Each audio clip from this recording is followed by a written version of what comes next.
A mediados del tercer milenio antes de Cristo, las primeras señales de civilización comenzaron a aparecer en el Medio Oriente. Las aldeas gradualmente se convirtieron en ciudades, allanando el camino para el surgimiento de los reinos y ciudades-estado egipcios y mesopotámicos. Al mismo tiempo, un proceso similar estaba ocurriendo a miles de millas al norte.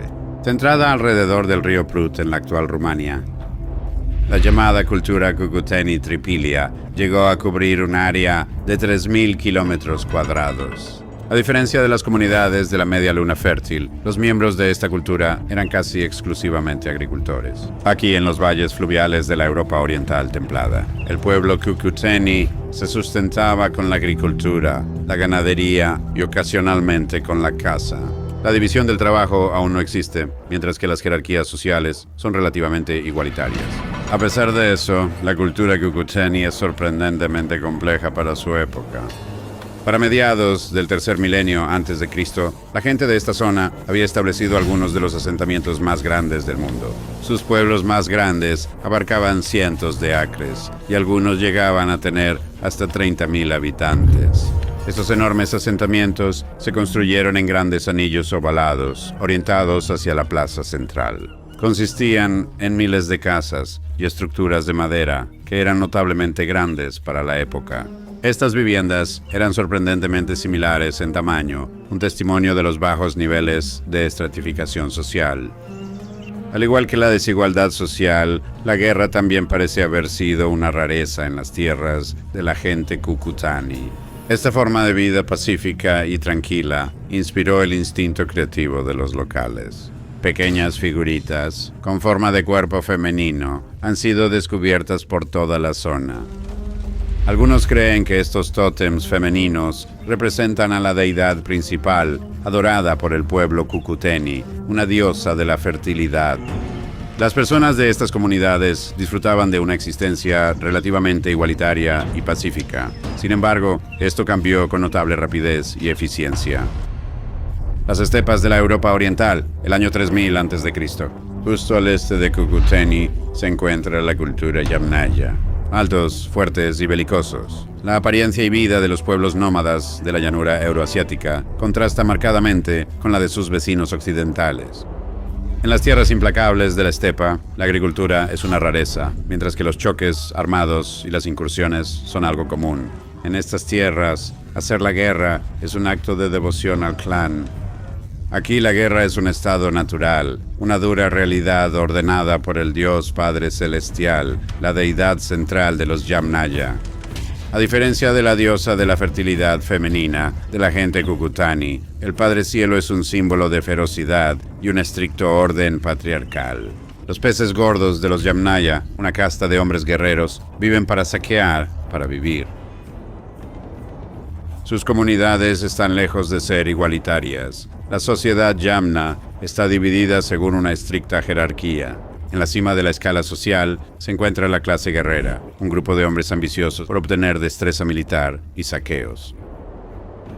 A pesar de eso, la guerra está lejos de ser la única ocupación de los Yamnaya. Los locales viven una vida de pastoralismo, viajando por las llanuras de la estepa con sus rebaños de animales durante la mayor parte del año, y se retiran a pasar el invierno en asentamientos fortificados a lo largo de los valles de los ríos. El comercio es también una parte esencial de la cultura Yamnaya.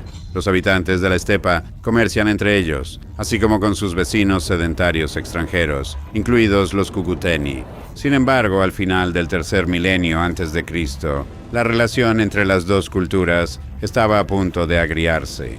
En el año 3200 a.C., el clima de la Tierra es más seco y frío que nunca desde la Edad de Hielo. Este cambio climático severo es devastador para las culturas agrícolas de Europa.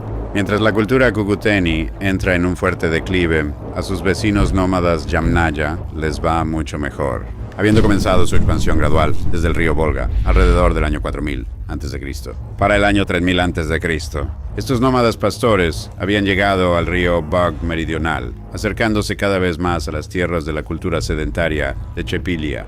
Hace aproximadamente 5000 años, la cultura Cucuteni colapsó.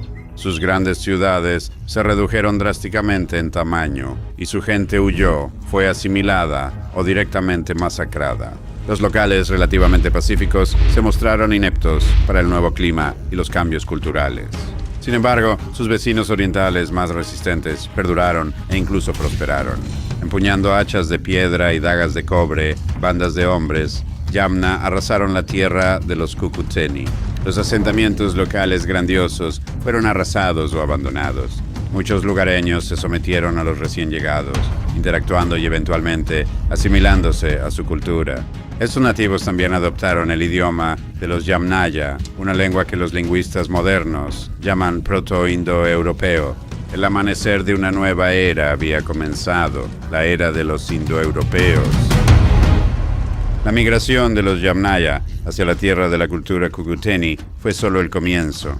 A finales del segundo milenio antes de Cristo, los indoeuropeos entraron en Europa central, dando lugar a varias nuevas culturas europeas. Alrededor del año 2000 a.C., los descendientes de los Yamnaya formaron la cultura de la cerámica cordada, que se centraba en la actual Alemania y el sur de Escandinavia. Desde allí, los indoeuropeos continuaron expandiéndose y divergiendo en muchas culturas diferentes, superando y asimilando a los habitantes nativos de las regiones que llegaron a ocupar. A finales del segundo milenio antes de Cristo, la expansión de los Amnia se exacerbó, un proceso que probablemente fue causado por la innovación tecnológica, particularmente en el ámbito de la guerra. A los excelentes criadores de caballos de la cultura indoeuropea Sintashta se les atribuye la invención del carro y posiblemente incluso guerra contada. Durante los siguientes 1000 años, esta gente se expandió gradualmente hacia el sur. Alrededor del año 1000 a.C., los descendientes de esta cultura conquistaron el norte de India e Irán, dando lugar posteriormente al imperio persa y a las civilizaciones del norte de la India. A miles de kilómetros al noroeste, sus parientes lejanos en Europa encontraron un éxito similar. La cultura campaniforme indoeuropea, probablemente descendiente o contemporánea de la cerámica cordada, se extendió por toda Europa occidental. Superando la navegación fluvial, los campaniformes establecieron rutas comerciales por todo el viejo continente, comerciando bienes por doquier. Alrededor del año 2000 a.C., los del vaso campaniforme cruzaron el Canal de la Mancha y entraron en Gran Bretaña. En un corto periodo de tiempo, estos recién llegados indoeuropeos habían ocupado toda la isla. Los descendientes de las culturas del vaso campaniforme y de la cerámica cordada eventualmente darían lugar a las culturas itálica, celta, germánica, bávara y romana, pueblos celtas, eslavos y griegos antiguos, los antepasados de casi todos los grupos etnolingüísticos de la Europa moderna. La expansión de los pueblos indoeuropeos es un proceso que sigue siendo incomparable hasta el día de hoy. En el año 4000 a.C., los pastores Amnaya ocuparon una pequeña sección de tierra alrededor del río Volga. 3000 años después, sus descendientes ocuparon un área que se extendía desde la actual Portugal hasta la actual India.